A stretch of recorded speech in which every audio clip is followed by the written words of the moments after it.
आइए जानते हैं आज की कुछ अंतर्राष्ट्रीय खबरों को। पहले एक नजर आज की हेडलाइंस पर। बांग्लादेश के पुलिस स्टेशन में आज भी सुरक्षित रखा है वो कप जिसमें नेताजी को दी गई थी चाय। रेल पटरी से बदन के टुकड़े को गठरी में बांधा, देखते ही रो दिया भाई। आप नेताओं के घर में आधार बनाने की मशीन, सीएम योगी ने दिल्ली में अवैध रोहिंग्याओं पर केजरीवाल को घेरा। पत्नी की हत्या पर शव के टुकड़े को प्रेशर कुकर में उबालने वाले क्रूर पति ने किया बड़ा खुलासा। तेजस्वी यादव ने नीतीश सरकार पर साधा निशाना, 200 राउंड गोलियों का मामला उठाते हुए पूछे सवाल। बदसलूकी का शिकार हुई मोनालिसा, सहेलियों को कपड़ों से छिपाना पड़ा मुंह। लॉस एंजलिस के एक और जंगल में भड़की आग, धधक रहा 8000 एकड़ इलाका। हमारे लिए बॉलीवुड स्टार और आम आदमी एक समान, सैफ पर हमले के बाद विपक्ष के आरोपों पर बोले फडणवीस। सैफ अली खान पर नितेश राणे का विवादित बयान, कचरा हट जाता तो अच्छा था, कैसे टुनटुन नाचते घर पहुंचा।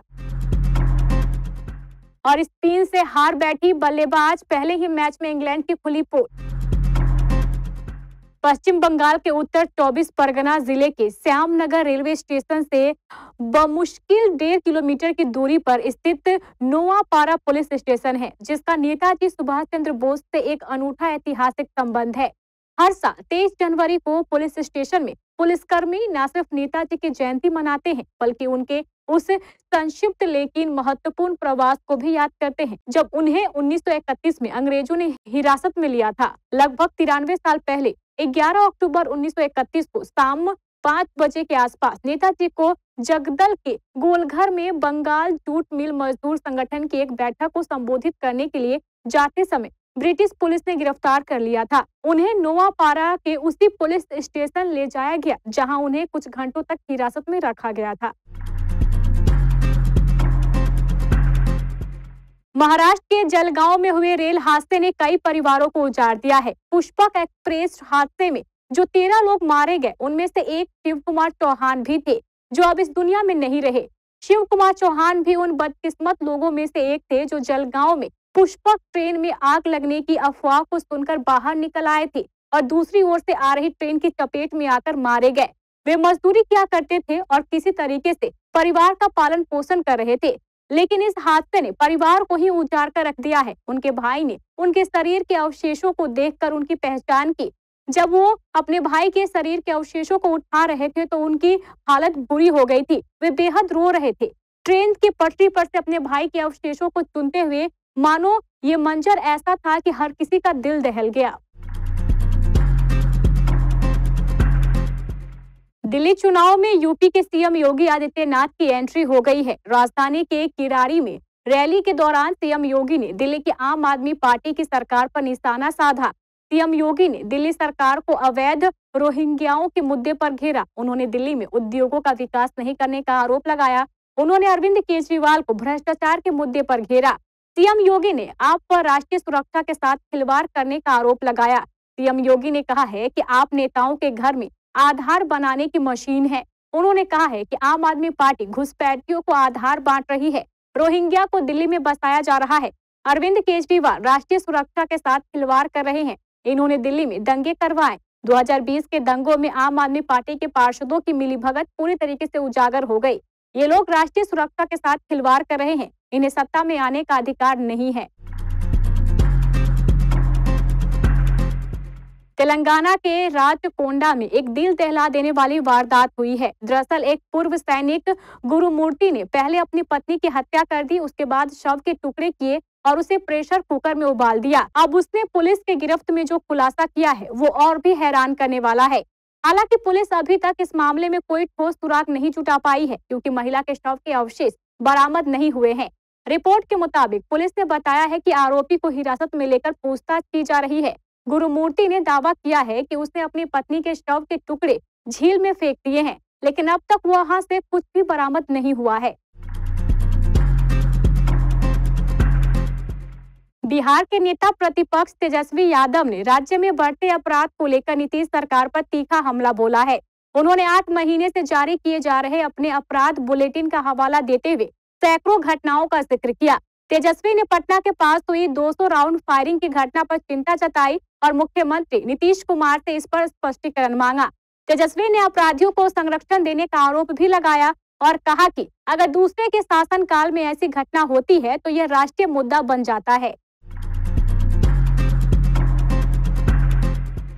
महाकुंभ से नीली आंखों वाली लड़की मोनालिसा भोसले के बारे में आपने अभी तक काफी कुछ सुन लिया होगा। खूबसूरत आंखों, लंबे बाल और अलहर मुस्कुराहट वाली मोनालिसा यूं तो महाकुंभ में आकर बस माला बेच रही थी, लेकिन अपनी नेचुरल ब्यूटी के चलते लड़की रातों रात इंटरनेट की स्टार बन गई। लेकिन मोनालिसा ने कभी सोचा भी नहीं होगा कि उसकी यह खूबसूरती उसके लिए जी का जंजाल बन जाएगी। महाकुंभ में मालाएं बेचने वाली इस लड़की को यूट्यूबरों और लोगों ने इतना परेशान किया कि इसे बचाने में इसके साथ के सारे लोगों को लगना पड़ गया। मेले में यूट्यूबरों और लोगों की मोनालिसा के साथ की बदसलूकी का एक वीडियो सामने आया है। ये वीडियो देखकर आपके मन में भी सवाल आएगा कि क्या प्रसिद्धि इतनी घातक होती है। वायरल हो रहे इस वीडियो में मोनालिसा लाल सूट में दिख रही है, जिसके चारों तरफ से लोगों की भीड़ उसके पास आने की कोशिश कर रही है। वहीं मोनालिसा को उनके साथ की लड़कियों और लड़के बचाने की कोशिश कर रहे हैं। वीडियो के बीच में आप देखेंगे कि उसके साथ की लड़कियां मोनालिसा का चेहरा भी ढकने की कोशिश कर रही हैं ताकि लोग उसे ना पहचाने। अमेरिका के लॉस एंजिल्स में एक बार फिर आग भड़क गई है, जिसके बाद हजारों लोगों को अपना घर छोड़कर सुरक्षित ठिकानों पर शरण लेनी पड़ी है। अमेरिका के लिए ये चिंता की बात इसलिए भी है क्योंकि हाल ही में लॉस एंजिल्स में आग लगने की 2 बड़ी घटनाएं हो चुकी है। लॉस एंजिल्स में धधक रही ये आग काइस्टेइक झील के पास के इलाके के जंगल में लगी है। यह क्षेत्र उत्तर पश्चिमी लॉस एंजिल्स में स्थित है। आग ने 8000 एकड़ यानी 3200 हेक्टेयर क्षेत्र को अपनी चपेट में ले लिया है। झील के आसपास रहने वाले लोगों के लिए अलर्ट जारी किया गया है। बताया जा रहा है कि लॉस एंजिल्स क्षेत्र में तेज और शुष्क सांता एना हवाएं चल रही है, जिसके कारण ही आग भड़की है। इसके कारण धुएं का विशाल गुब्बारा उठ रहा है। आशंका है कि यह आग और ज्यादा बड़े इलाके को अपनी चपेट में ले सकती है। महाराष्ट्र के मुख्यमंत्री देवेंद्र फडणवीस ने दावोस वर्ल्ड इकोनॉमिक फोरम 2025 के दौरान एक निजी चैनल से बात की। उन्होंने सैफ अली खान पर हुए हमले पर अपनी प्रतिक्रिया दी और कहा कि मुंबई सबसे सुरक्षित शहर है।